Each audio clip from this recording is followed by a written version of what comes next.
Hi, everybody. Today's Monday, October 13th, 2025, and our dear friend, Colonel Jacques Baud, is here with us. Welcome back, Colonel. Thank you very much for inviting me again. Thank you. Yeah. Colonel, let me start with the situation with the case of Gaza and Palestine. And we know Donald Trump is in Israel. He wants to talk with Israelis before going to Egypt. And here is the vibe in Israel. Look at the picture. They're showing that Cyrus the Great is alive. They're talking about Donald Trump and his move. I don't know if Cyrus the Great has anything or had anything to do with Donald Trump. But when it comes to the peace deal that they're talking about and the two versions of the document they have prepared in the United States, the one they sent to Israel or was modified, it seems to me, by Israelis, and the version that they sent to Arab states. And one of the main, points of this document is the point, I think, 19 or 21, the point 21 is talking about the Palestinian state. And Marco Rubio was asked about this line. Here is what he said, Colonel. States support a Palestinian state because point 19 in your White House plan talks about a credible pathway to Palestinian self-determination and statehood. Well, again, we've always said, I mean, this has been a consistent position throughout, that the only way you're ever going to have anything that looks like statehood is in a negotiated deal with the Israelis. We are so far from that right now. Prime Minister Netanyahu opposes a Palestinian state and thanked President Trump for speaking against recognition of one. That's why I'm asking you to clarify. Well, we haven't recognized the Palestinian state. The United States has not. And right now, there's no point in doing that because it's not even possible. That's not even a realistic thing right now because who would govern that Palestinian state? Well, it's point 19 in your plan. Who would govern it? I thought. He doesn't want to recognize that the point 19 in the document is talking about the Palestinian state and the future for that. And it doesn't seem, Colonel, that we see anything serious from the Trump administration considering the case of Palestine and Israel.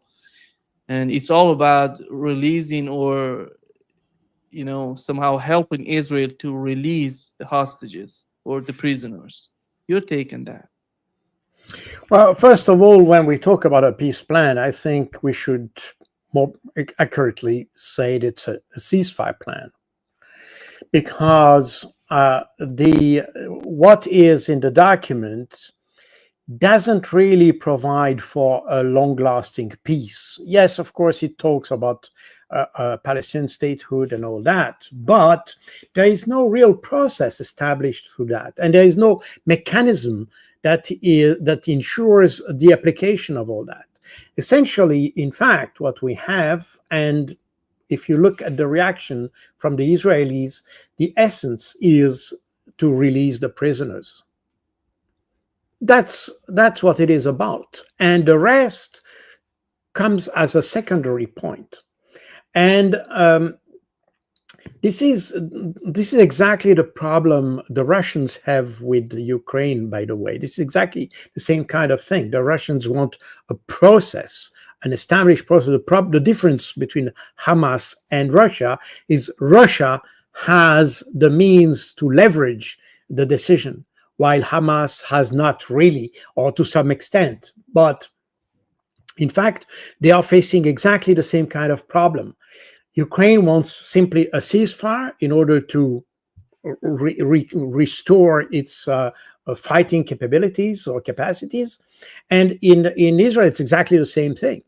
I mean, for Netanyahu, if you listen to what he said, it basically, we are just in a pause before the next phase of the operation. This is essentially that. And that's the danger of the situation. And the plan that has been established, that was a 21-point plan initially, derived from what had been elaborated in January, February 2024, so about 1.5 years ago. and which in fact became the base of the document that was signed in January this year, just before Trump came to power, which, by the way, has not lasted more than a month. And Israel broke the agreement almost immediately. So now it's a kind of a new version of that, but with no real provision for the next phases of the process. And the 21-point document was discussed with the Arab states. Then it was discussed with Netanyahu and became a 20-point plan. And that's the document which is currently under discussion. Now, I think, and it's interesting to see that on, I think it was 1st of October, the Hamas said that they were not ready to accept this plan. And in fact, they said that with in all likelihood, they would reject the plan. And eventually, interestingly enough, when they published their statement saying that they would accept the agreement, apparently they had been discussed within the movement, and the acceptance of the project or the ceasefire agreement by the Hamas is in fact more strategic than tactical. The Hamas considers that regardless of what you have in the agreement, regardless who signs it, it will not be respected by Israel. Hence, if you sign it or not, it makes no difference. For that reason, you are better off to sign it, because at least you will not be held as responsible if the whole agreement fails or collapses. And therefore, the decision is more strategic. But I think the Hamas knows perfectly that, again, even if in all good faith they sign it and apply everything, once the hostage or prisoners will be exchanged or swapped, we will come to the status quo, and the Israeli will find a way to come back into Gaza. So it will not change much, but it gives a few days, maybe, hopefully weeks, for the Palestinians to breathe a little bit, and that's at least something. What concerns me is that the international community has not understood that. And nobody really asked or took influence over the parties of the agreement to have a process that would lead to a real peace process. So now we are in a kind of a show. And I think in Israel, if you look at all the demonstration we had in the past year, also more than a year actually, it's not about having a sustainable solution with Palestinians. It's about having the prisoners back. And that will be fulfilled. So meaning that once the prisoners will be swapped, we'll probably have good chances or bad chances that everything will resume. And and for the Americans, my personal view is that Trump initiated the whole process with the idea that this would weigh in the balance for his Nobel Prize. That is my understanding of that, because as Trump has always made in the recent conflict, I mean the allegedly 7 or 8 conflicts he solved, none of them has been solved for the long term. He came, he threatened to use sanctions, he threatened the parties, or promise to make some investments, and therefore he somehow he leveraged the US power in order to have an agreement. But again, I worked in several crisis areas in Africa and elsewhere for the UN, and I was involved in mediating for conflict, regional, local conflicts, tribal conflicts, and all that. You can see that peace is not something that is obvious for everybody. It's something that needs to be internalized. That means, to make it simple, peace must come from your heart, not from your brain. Politics and strategic calculations, that's what is in the brain. And that may help in finding a peaceful solution. But more importantly, if you want to have this solution to be sustainable over a long time, it needs to come from heart. You have to be convinced that not just good relation with your neighbors is necessary, but peace is what you want to achieve for yourself and for the others.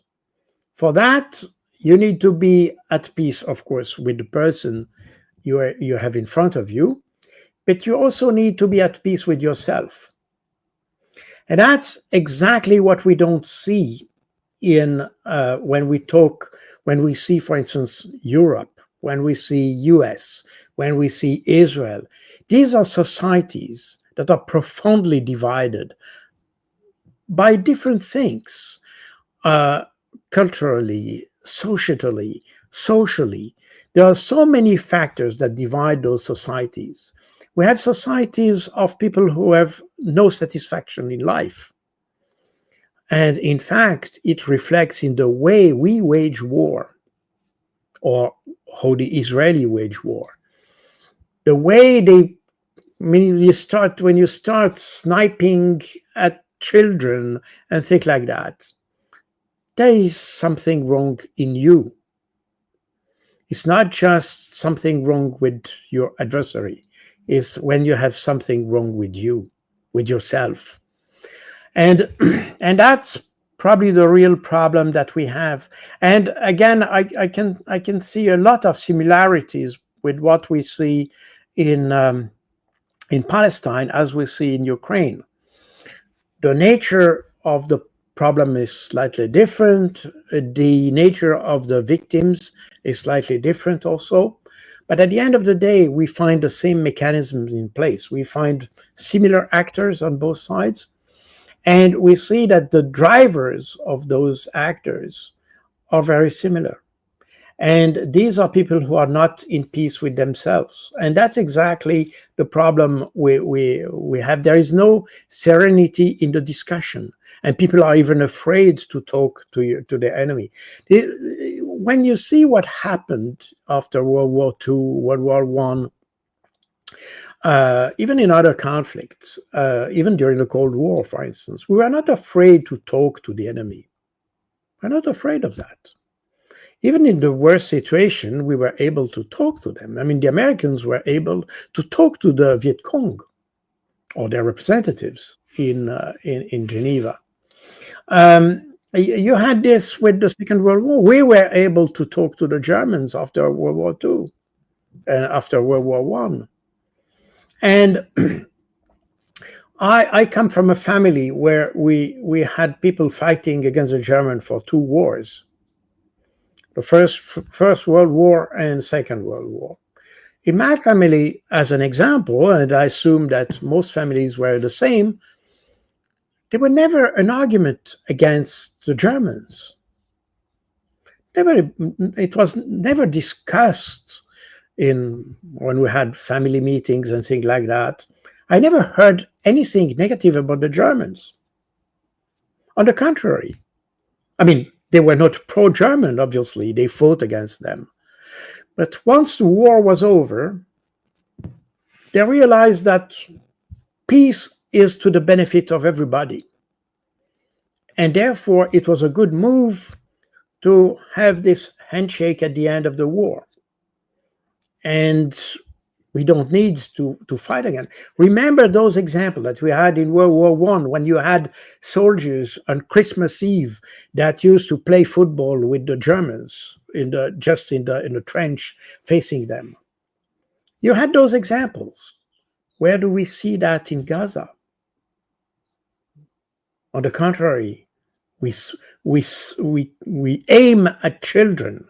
And even according to an interview I saw on Israeli media, by the way, of a military, said we had pleasure to take out children. Pleasure. Some took that as a hobby to kill children. This is not from me. This is from Israeli media. So, meaning that we are in another dimension here. And that's what worries me. And the problem, by trying to solve problem as Trump does, he just takes the surface of the problem. He doesn't take the problem in its whole depth. As a result, there is nothing we can hope for the future, because my personal view is that in a few weeks, maybe months, we'll find exactly the same situation, the same hate coming and coming again.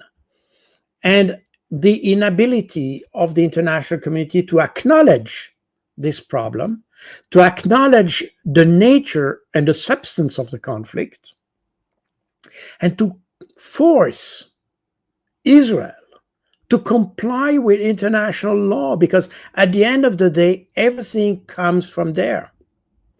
All the resolution, there is more than hundreds resolution. I listed them in the book that of Alexa Flood, this document at the end of the appendix. I listed all the resolution that condemn Israel for not respecting the international law. There are more than 100. We know that. Some of them have been accepted by the Security Council. So everybody understands and acknowledges that Israel doesn't respect international law. And everybody understands that everything we have now, I mean, what we have, especially the 7th of October, doesn't come out of nowhere. It is simply the result of the non-compliance of Israel with international law. Meaning that we talk about constraints against Russia, sanctions, you name it. What are we doing against Israel? Knowing that they are infringing the international law on hundreds of resolutions. And everybody knows that the solution is there. But nobody has the courage to take the problem as it should. And it's probably not necessarily to go at war with Israel. It's probably just to provide good advice to Israel, to educate them. But they're not willing to accept that, Colonel. And we don't have the administration capable of doing that. We had the Biden administration who said that he's a Zionist. Oh, yes, With the Trump administration, you see Jared Kushner, with Steve Witkoff. These are, in my opinion, Zionists in the administration. How can we suppose that these people are going to teach something, or they're going to force Israel into something substantial in terms well, of you're absolutely right. This is the problem. This is the problem. I mean, when we talk, but the U.S. administration is the U.S. administration, but there is the rest of the world. There are the Arab countries, by the way. You see, they are surprisingly inactive in this kind of thing. They complain when they change 2 words in the document, but what are they doing themselves? What kind of leverage are they using to impose what they decided to have in the document, for instance? Nothing. Trump changes and everybody accepts. It's also a matter of national dignity. I mean, if you renounce of this, then you are also responsible for that. And the Western world, I mean, we know, and that's very true. I mean, today we have the so-called political elite that doesn't want to see that for obscure reasons. But the population in Europe understands that perfectly well. And we have understood that for years. There's probably something that the English-speaking people don't know very well, but this press conference that gave General de Gaulle, the French president at the time, I think it was in 1961, where he described Israel. And when you see what he said in public, but the description of Israel represents exactly what everybody thinks today about Israel. An arrogant country that wants to impose its will over other, which is aggressive. And that's exactly what he said openly. So we know that since about 60 years. And nobody wanted to act upon it.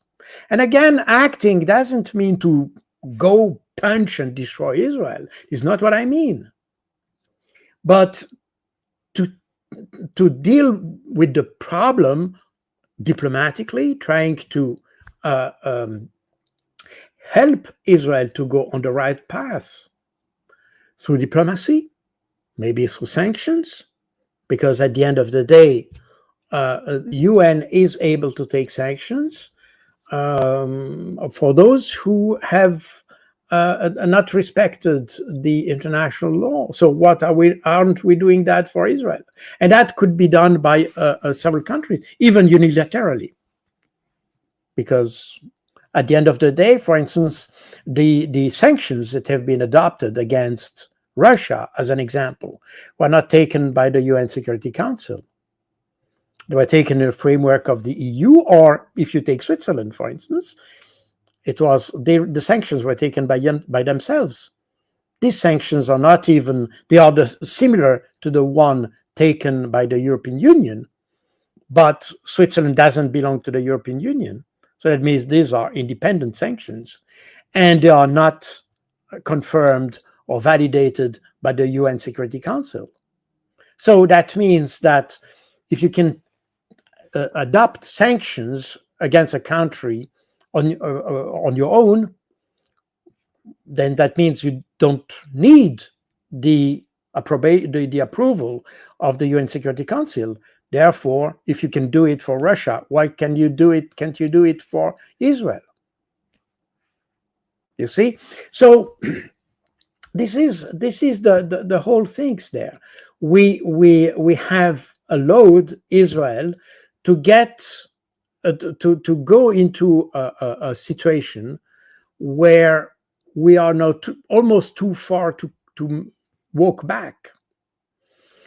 And that's exactly where we are. The problem is that we also have to acknowledge that. But if we want to be satisfied about the result of the negotiation, I think this is a short-sighted understanding of the problem, because we can be satisfied today, but what about tomorrow and after tomorrow?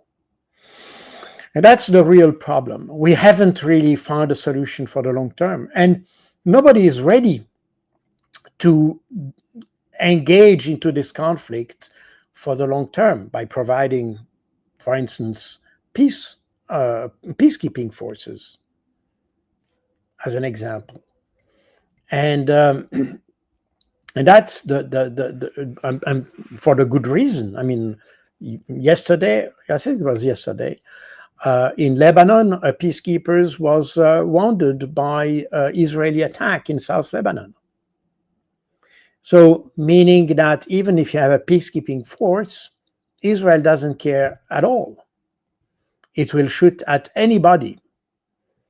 It is a ruthless country led by ruthless people and performed by ruthless population, because I remind you that even the Israeli population prevented humanitarian aid to enter Gaza.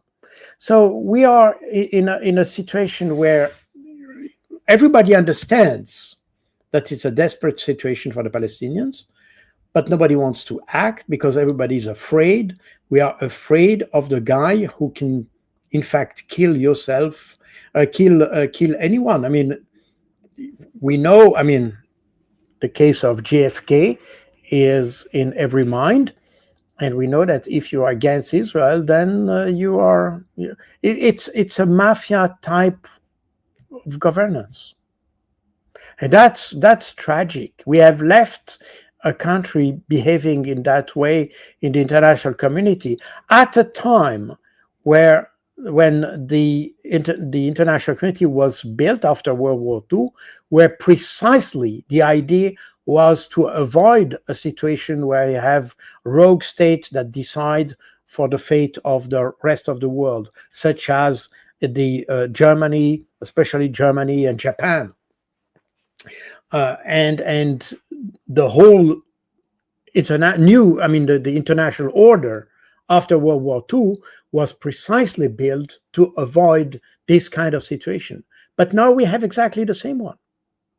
It's just a smaller country. And since it's smaller, it's more aggressive. Colonel, we know that Iran is not going to be in Egypt participating in, in this sort of peace summit that they're talking about. What is the importance of the summit in Egypt? What would be the outcome of that if Iran is not there?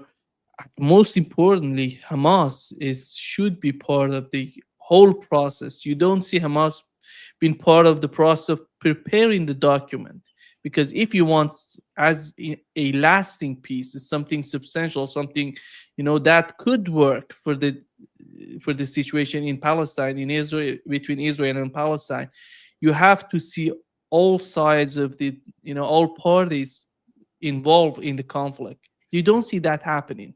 They don't care what Hamas is talking about. Hamas is asking for some sort of, new articles or points to be added to the document. So far, we haven't seen anything in that direction. So what is that? Is that a total show? It's something that Donald Trump is master of these sort of moves. Well, that's what I said. I mean, first of all, as I said, peace must be first internalized by all the parties. And when I say all the parties, when you make peace with the ones you are fighting against. It just makes sense. That means that regardless what you think about Hamas, about terrorists, whatever, if you want to be at peace with them, you have to talk to them, and you need to have their commitment. And you can have the commitment only if you talk to them. It's as simple as that. The problem is that the international community, Israel in particular, is so trapped into their ideology that with this idea that you don't talk to terrorists. But if we didn't talk to terrorists, we wouldn't talk to Israel. Israel is a state that came out of terrorism. The first officials and ministers of Israel were terrorists. They were considered as terrorists by the British at the time. So, and even after, because then they also killed the special envoy for Israel, Conte, the diplomat Bernadotte.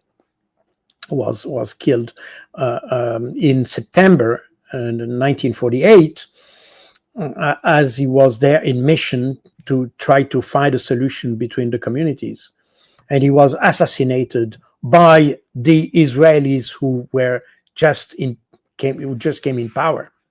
So we have here a state that comes out of terrorism, behaves like terrorists. So if we were so strict with the ideology, we wouldn't talk to them. We wouldn't talk to the current leaders of Syria, but we do it. So meaning that, and in many countries, by the way, you have countries where you have political parties that have changed from fighting entities into political parties. You find that in South America, in Colombia, Bolivia, you have a lot of them. And today they are normal political parties. And that's okay. Again, I'm not here to make judgment on that. This is, at the end of the day, every country should have the maturity and the ability to judge that by themselves. And if they can achieve peace that way, very fine with me. So it's not that terrorists or guerrillas must be punished at every cost. It's not necessarily that.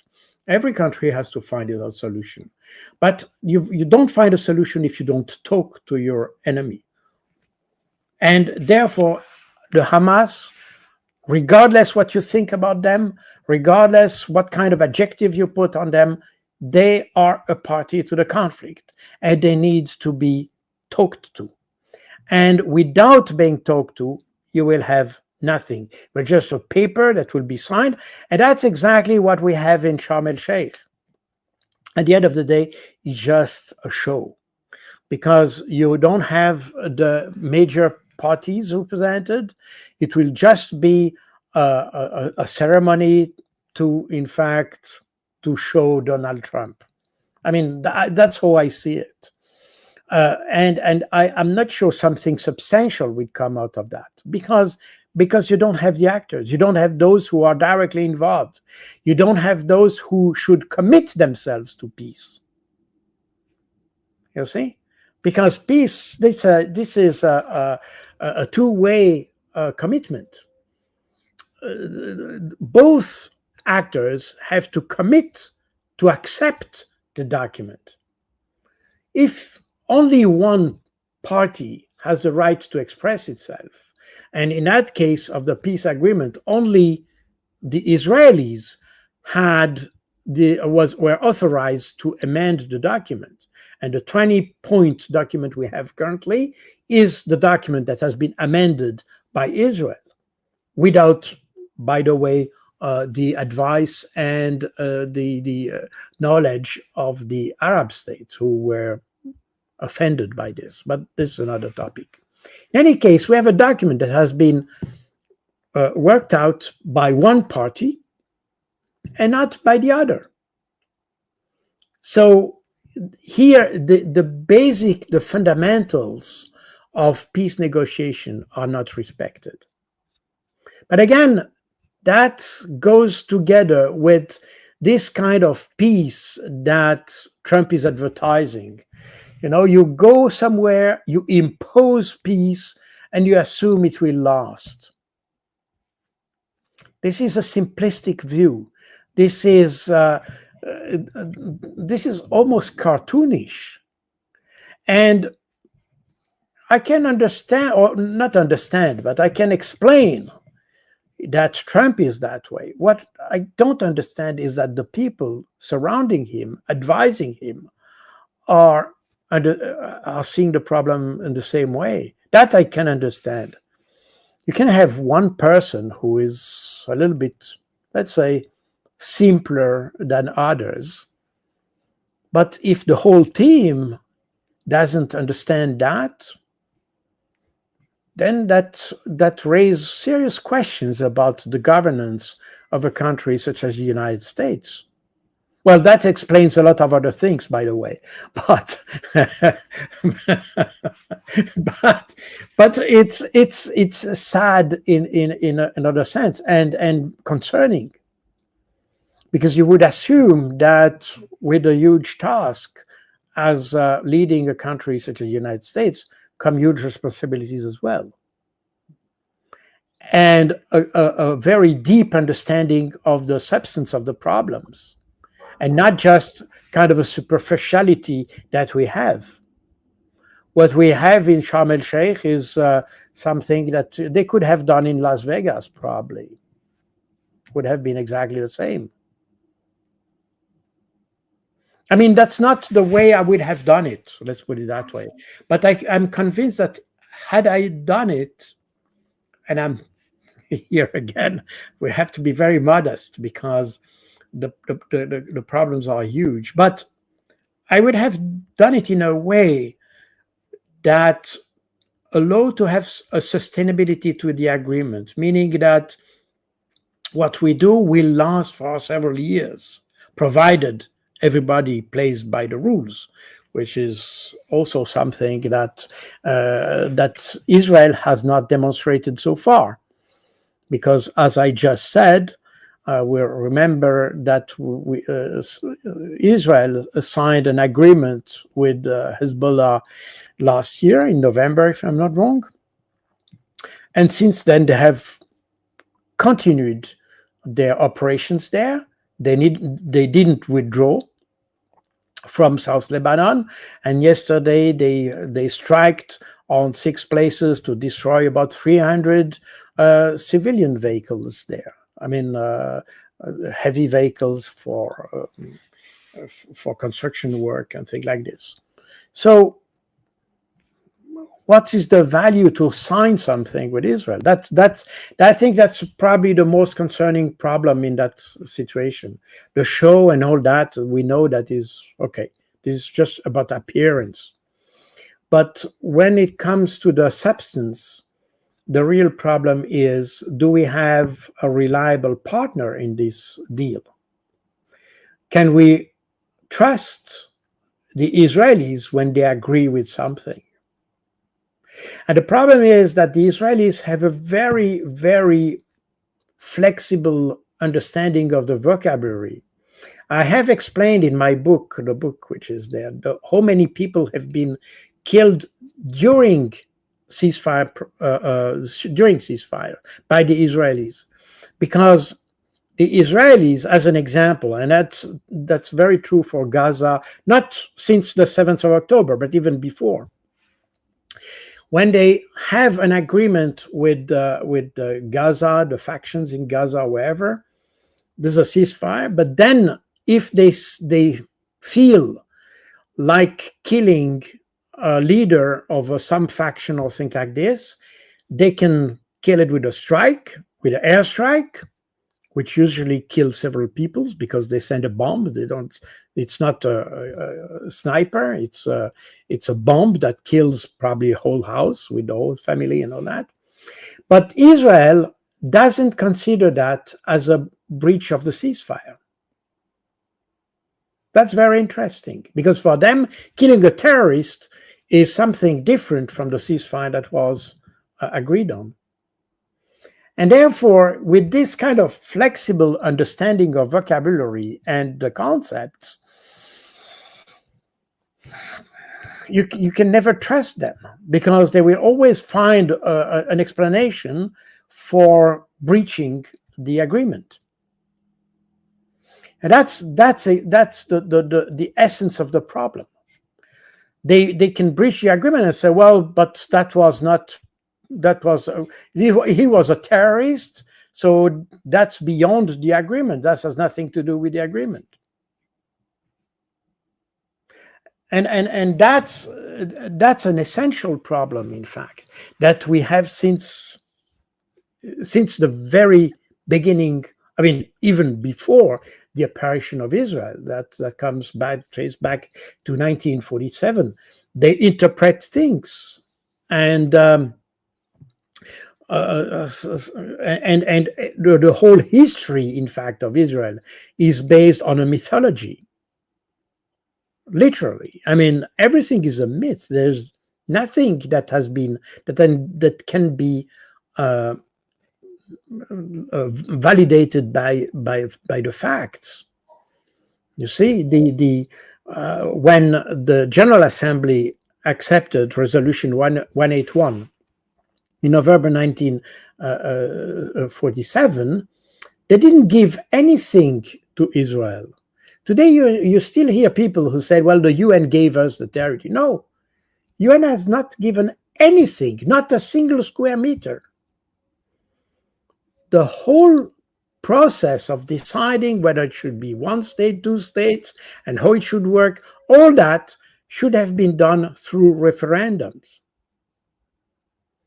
The British were supposed to organize this, by the way, and they never did.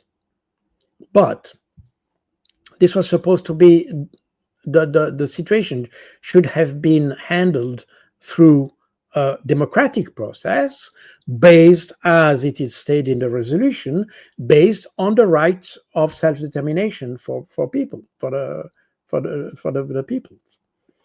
And that's not what it happened. From 1947, it started with war, and Israel gained its whole territory despite the resolution through force, meaning that the Israel as it is today, and that explains probably why you have this small scandal that erupted just yesterday or so. You have the biggest federation of teachers in the US who published a map of Israel where you don't have Israel. It's just written Palestine. And of course, it's a scandal now. I don't know. It was in the New York Post, if I'm not wrong. In any case, and that was reported in the Israeli press. I have it from the Israeli press, but I think it's translated in French, so I'm not sure. I can probably I can show it on the screen if I can find it right away. But just as an example, sorry, it's in French. You excuse me for that, but the map is bilingual. But this is the map with Palestine. You'll see, and that's the map. If you look in the New York Post, you have the map there also. So, and that reflects probably this kind of acknowledgement that we have more and more, that the whole state of Israel today, as we see it today, is in fact based on a fiction, because the original design of the UN was to have a democratic process, and everything we have seen since 1947 is derived from this original mistake, or not a mistake, this original sin of Israel, not to respect the UN. And what you have now, we talk about the Palestinian occupied territory and things like this.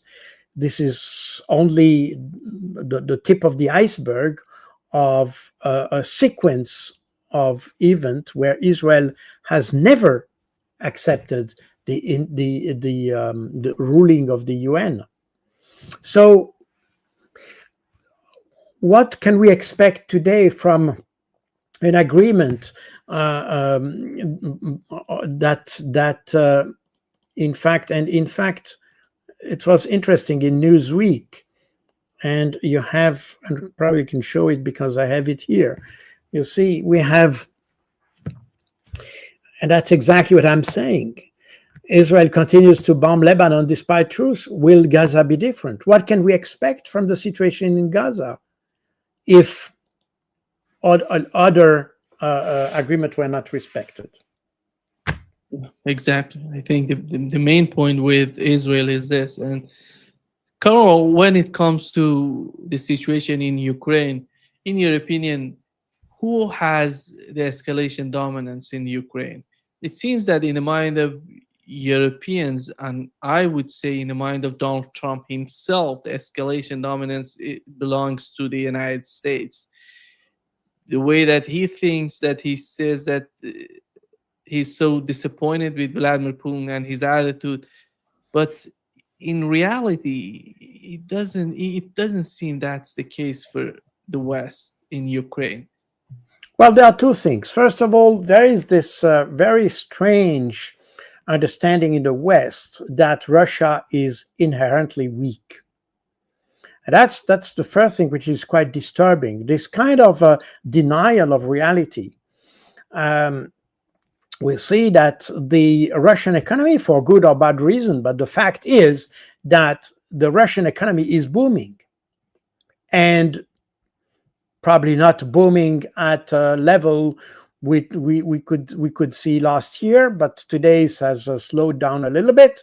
But if you compare that with European economy, it's definitely in a better condition than the European economy. That's the first thing. But the second thing, if we look at strategic dominance, we may probably have the feeling that by sending a few long-range missiles to Ukraine, we'll have some edge in dominance. But the difference is that the Europeans and the West at large is not able to sustain this dominance. They can send a few missiles, but then what? Regardless what happens with those missiles, when they could reach their target or be intercepted by Russia, I don't know. And nobody knows, actually. But the problem is that once the Ukrainians have fired those missiles, what is left? How can you? And that's where you have, when you answering your question, is you have to go further and say escalation dominance is, as Obama said, by the way, is in Russia.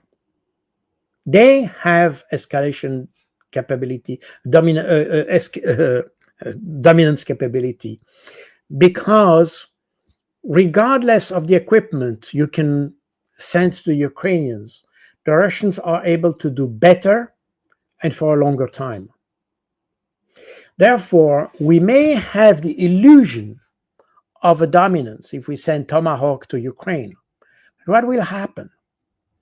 If you send Tomahawk to Ukraine, assuming the Ukrainians can use them and can target Moscow, wherever in Russia, you can be sure that Russia will strike back.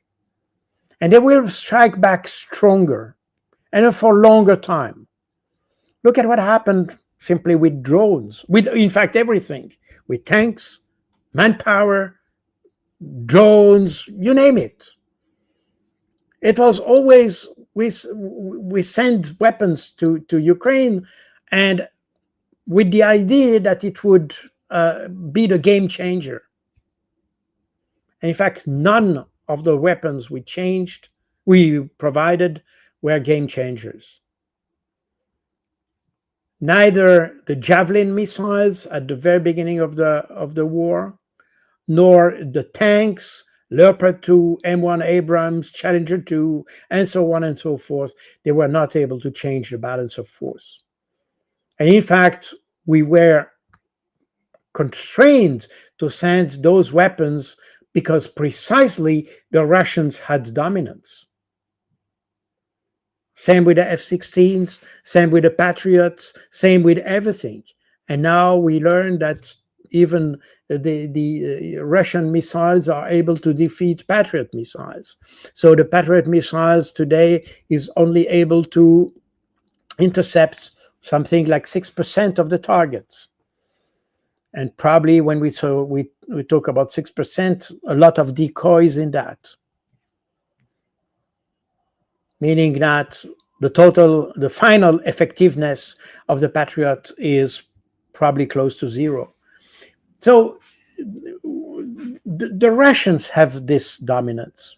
And the consequence of that, or the consequence we should identify from it, is that the more we provide weapons to Ukraine, the more we expose Ukraine to Russian counterstrikes. Colonel, by the way, with the case of the Patriot defense systems, we had the same in Israel, because the Iron Dome is the Patriot, based on the Patriot systems, they have failed against Iran. And we see the same. That was Israel was totally prepared, and for to defend itself. But in Ukraine, is somehow is a huge mess when it comes to the use of Patriot defense, this defense system, Patriot missiles. And is the West, in your opinion, sorry for interrupting you, is the West learning from what has happened in Israel and in Ukraine? I think they try to learn on the technical failures of the systems, but I'm not sure they are able to understand the they don't learn the strategic consequences. They learn the technical consequences, and probably they are working on solutions to improve the qualities of the missiles, and probably they do so, and most certainly, in fact. But the whole issue there is not this one. The fact of the matter, regardless, because at the end of the day, this is always the same thing with the sword and the armor that we have since Middle Ages. So you have a sword, the other has an armor. Then you take another weapon to defeat the armor, and then you have a stronger armor, or you have the armor on a horse, and things like this. So you have basically a race between the weapon systems in order to defeat the other, and no system cannot be defeated at the end of the day. It will take some time, but it's a race between systems. And remember, even with the drones, at the very beginning of the conflict in Ukraine, said, well, the Ukrainians have the drones, they will win because they have all the drones. And today the Russians have more drones and more effective, more powerful, more better guided, and so on and so forth, than the Ukrainians. And now the Ukrainians are defeated by the type of weapon they had the superiority of before. So we are in this kind of race. The same for the Patriot and all that. The Iron Dome, by the way, in Israel, Iron Dome is a system. It's not like the Golden Dome of the US, which is an addition of systems. The Iron Dome is a system which is designed to defeat the rockets of the Hamas, or Hamas and Palestinian Islamic Jihad and others. In fact, I should say PIG, because this is the Palestinian Islamic Jihad that started with those kind of improvised rockets. And Iron Dome is tailored for this kind of threat, not for the missiles used by Iran. Then you have other systems like the David Sling, and then the Arrow system, and the THAAD, the theater high altitude air defense, provided by the Americans to the Israelis. So in Israel, you had a combination of systems. The interesting thing is that, as you rightly said, in fact, the whole combination of those systems were not able to defeat the Iranian attacks. Again, because the Iranians have studied that, and they used, I would say, tactics that saturate the defense. And there are technicalities of that, but there is also kind of a strategic thinking also behind. So it's not just saying launching a missile and hoping that it will not be intercepted. In fact, there is a deliberate calculation of what will be intercepted and what will not. And that led to the success of the Iranians. But that's another topic. Coming back to Ukraine,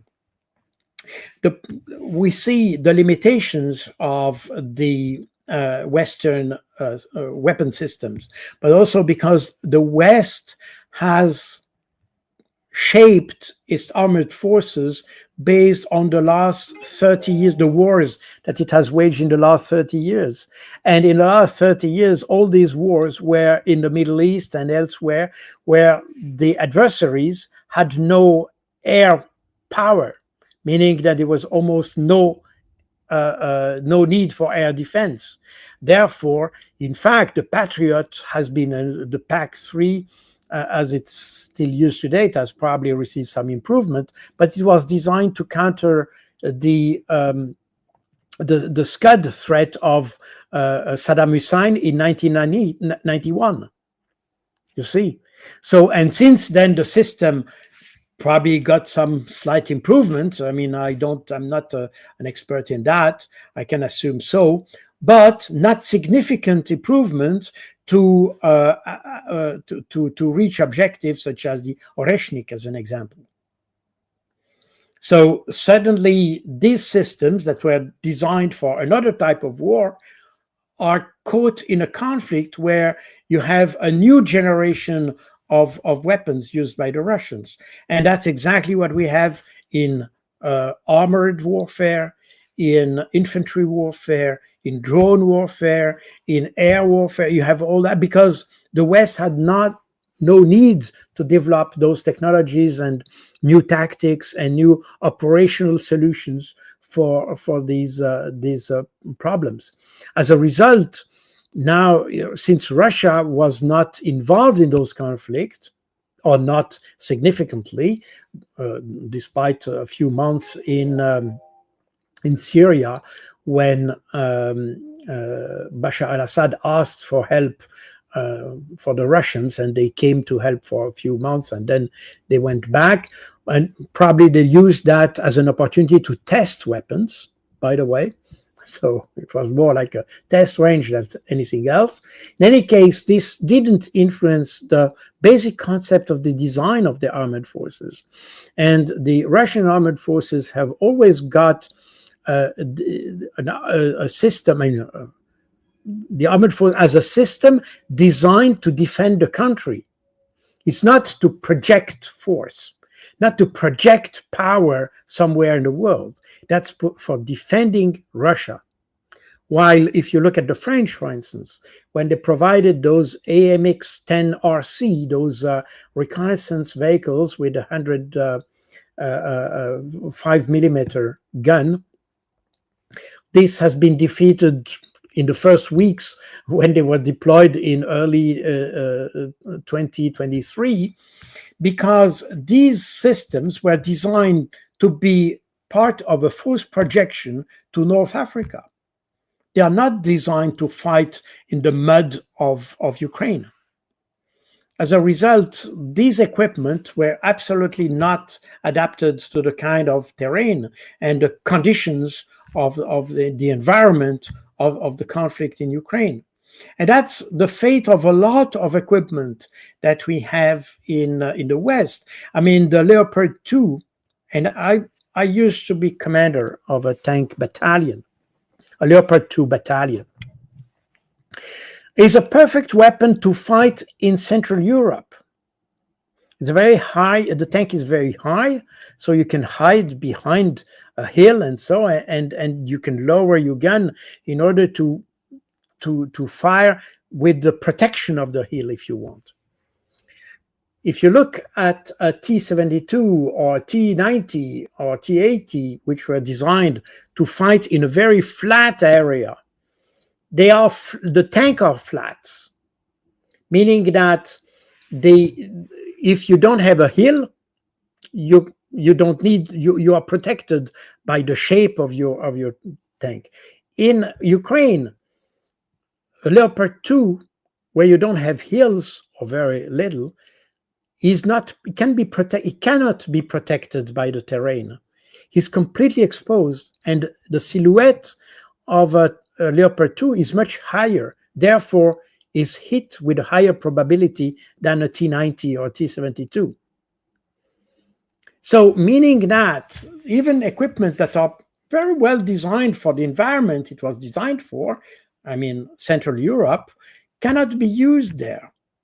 If you add to this equipment that were designed for North Africa or Middle East, like the MRAP vehicle, those armored trucks that are used for counterinsurgency, that are very high in order to be mine protected, to protect against the anti-tank mine and IEDs and things like this. They are very high because when you are doing counterinsurgency, you need to have a good visibility on the terrain. Therefore, those trucks are very high, which is very fine when you are in Iraq, probably less good when you are in Afghanistan, but anyway, in any case, they're very good for this kind of warfare. But once you are in an open terrain where you have drones, anti-tank weapons, and whatever, and adversary tanks, then those systems don't last more than seconds on the battlefield. And that's exactly, if you look at the pictures you have from Ukraine, you see all those MRAPs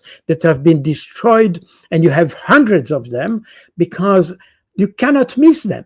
They are so high over the ground that the silhouette is you cannot miss them. And that's exactly the problem we have at large in Western armies. We are not prepared for a war against the Russian forces.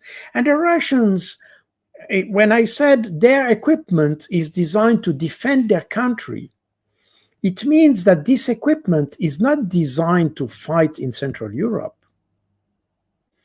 The T-90 is perfect to defend in a very flat area that you will find somewhere in Belarus or in the plain of Russia and things like this. But once you will come in the hilly ground you have in Central Europe, in mountainous area, this equipment, you can forget it.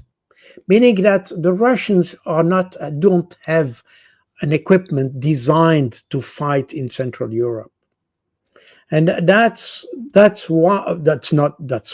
why, because there are many other reasons. But there's also an explanation for which the Russians know perfectly that. And that's the reason why I don't expect a war in Central Europe, because the Russian forces are not designed for this. In Afghanistan, they had been forced, or they felt forced to go there. And they had to modify within a year, they had to modify completely the structure of the forces they used. The 40th Army that was sent in Afghanistan in December 1979, it was configured for a very conventional army with tanks, APCs. It was very much an army that could be designed to fight in Central Europe. It was designed to be a reserve army, not a reserve army, but an army of second echelon, as the Russian used to say.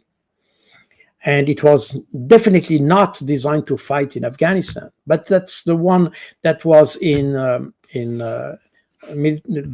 Turkestan military district, and that's the reason why they were sent to Afghanistan.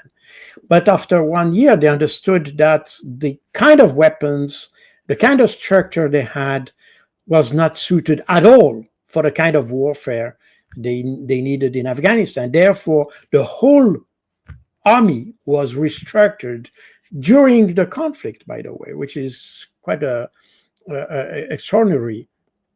And it was adjusted to the situation in Afghanistan. Just as an example, they had a lot of tanks and armored vehicles, armored personnel vehicles, armored fighting vehicles. And these move on the ground at the speed you can move on a hilly terrain with mountainous area. And they realized that to react to insurgents' attack, this is not fast enough. What can move extremely fast on the battlefield? The fastest that moves on the battlefield is fire, artillery fire. Therefore, they replace all their units, or tank units, with artillery. And then they also needed to have systems or troops to go in the depth of the enemy. So they removed all infantry units. They replaced them with Spetsnaz, special forces. No. So the whole system had to be changed. And this is meaning that you cannot, it's not because they have so many tanks, so many artillery that they are suited to fight in Europe, or the same for the Ukrainians. The Europeans have made the mistake for Ukraine. thinking that the number of tanks, the number of artillery piece, the number of this was the issue. It is not the issue. The issue is the quality of the equipment used. And when I say the quality, it's not just whether the equipment is good or bad, but is whether the system is adapted to the conflict or not. And not just the equipment, by the way, but also the command structure needs to be adapted. And that's exactly where the Ukrainians are failing. And they will continue to fail because the Europeans and the West at large has not understood how the war is waged in Ukraine. Therefore, in fact, we think we help Ukraine, but in fact, we push them closer to the defeat. Again, the problem is not a number issue. The problem is how the equipment is used and how you can use your equipment. That's the key of the warfare in Ukraine. Yeah. Thank you so much, Carl. Great pleasure as always talking to you. That was my pleasure. Thank you very much for inviting me. Thanks.